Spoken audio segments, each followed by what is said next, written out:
Alright, in this video I'm going to go over the syllabus cheat sheet, which is that paper I gave you, or I will give you on the first day of class.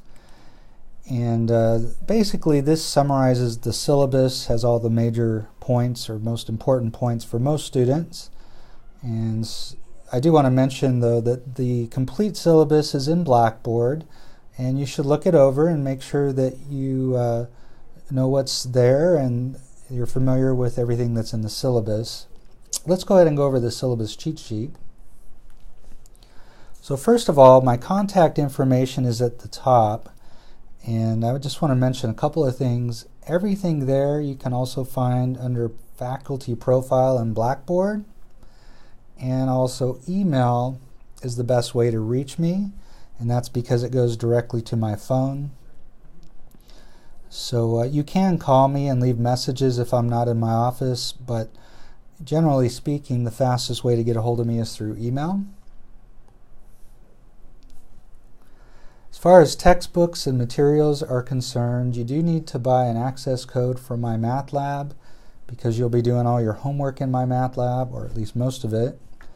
And you can either go to the bookstore and buy an access code, or you can save a little bit of money by going online and registering with a credit card. I do want to point out that My Math Lab does include an ebook, and directions for registering for My Math Lab can be found in Blackboard. If you read the announcement, it'll direct you to where you need to go. And you will need to know the course ID for this course, which is Smith 53744. You can get the book with My Math Lab at the bookstore, but you will have to spend more money. But some people do like the book. Also, you're going to need a notebook and a folder, place to take notes, and a folder to put the different activities that we're going to do. You need a place to put those. And you are going to also need a calculator. The one I recommend is the TI-83 or a TI-84, especially if you're going to be going on to additional math courses. Otherwise, a scientific calculator, such as this one here, will be good enough for most of the things we do. There will be a few times where I'll need to lend you a calculator in class, but I don't lend them to go home. You can borrow them in the library, but only while you're there. And I do want to point out that cell phones are not allowed to be used as calculators on the test. As far as grading is concerned, basically your exams are 63%, your final is 25%, which is pretty standard, and then everything else is 12%. Now, even though you only get 12% for the homework and the other activities that we'll do, or quizzes, those activities are very important because those are the things that are going to prepare you for the exams and for the final. As far as the grading scale is concerned, it's pretty standard. You can see that here. I do want to point out that if you're absent excessively and that leads to failing the course, then you would receive a grade of F of X. Excuse me. And that can affect your financial aid, so be careful with that. In order to pass this course, you will need a C or better in order to move on to the next course. All right, let's head on. Let's see, classwork, homework, and tests. Generally speaking, I don't do makeup exams, so if you know you're going to miss on the day of an exam, please see me ahead and we can maybe schedule for a different time. If for some reason you're sick or there's some kind of an emergency on the day of an exam, please contact me immediately. It's just really important that you let me know what's going on. Please don't show up the next day and ask me to take a retake, because I don't generally do that. Students who get an 80% or better overall on the homework in My Math Lab are going to be allowed to drop the lowest test score. As far as late work in My Math Lab, basically you lose 25% for each day that it's late on the part that's late. So please make sure that you're getting your homework done on time. I do this for a reason. It's very important that you don't get behind on the homework. Any written assignments that are late will receive half credit. I just want to mention one thing. Sometimes students will ask me, Mr. Smith, what do I need to do to pass this course? I just have to pass.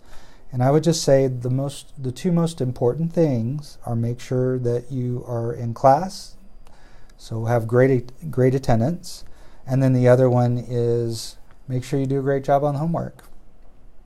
There's certainly some other things like test taking skills that are important, but these seem to be the two biggies. Classroom etiquette. Basically, this is how we do things in class, and basically I just want students to be respectful of me and other students. Some of the main things I want to point out here is make sure that you're on time and plan to be there or to be in class for the full period. If you're tardy, 2 tardies will make up 1 absence, so you need to watch out for excessive tardies. If you're more than 10 minutes late, then I consider that an absence, because I'll normally take attendance in the first 10 minutes. Please make sure that you don't talk with fellow classmates while I'm trying to lecture. Cell phones should be turned off or on silent, and certainly please do not text during class.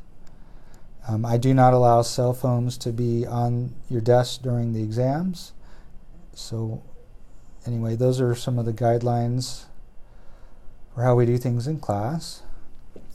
Withdrawal policy. Faculty or teachers do not drop students. So if you decide that you're not going to complete the course, make sure you drop the course. And the drop deadline is Monday, April 16th.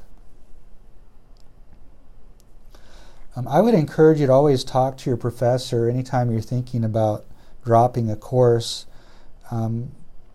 Sometimes I can give you some ideas, or I might be able to help you and maybe make a decision.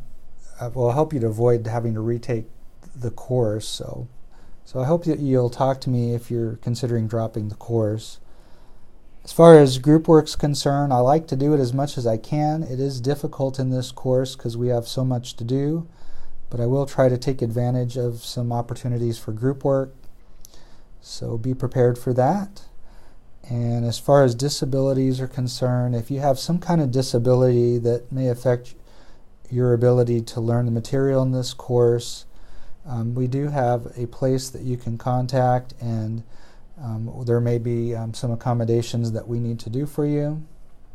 So the number's there. I want to point out email. We have an email policy at San Jac. Basically, all communications, email communications, are supposed to be done using San Jac email. Every student at San Jac automatically is set up on an email account. You can go to this email address to set that up if you haven't already done so. It's really important that you use your student email, and in fact keep track of it. Whenever I send out announcements through Blackboard, those are going to go to your email account. So if you're not using it or monitoring it, you're going to miss those announcements.